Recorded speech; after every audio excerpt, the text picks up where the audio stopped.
In today's video tutorial, I'm going to share with you how you can permanently delete your WhatsApp account.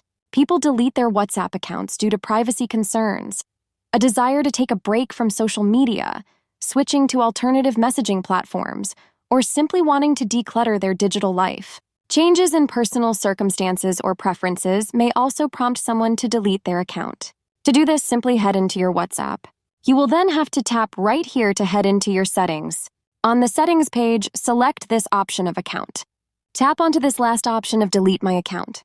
You will then proceed by entering in your phone number. Make sure to enter the number you used while opening up this account. Tap on delete my account.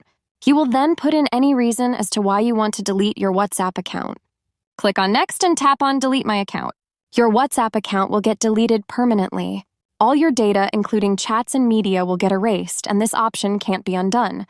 That's how easy it is to permanently delete your WhatsApp account. If you have any questions, just let me know in the comments section down below. Please don't forget to leave a like, share, and subscribe for more informative tutorials like this one.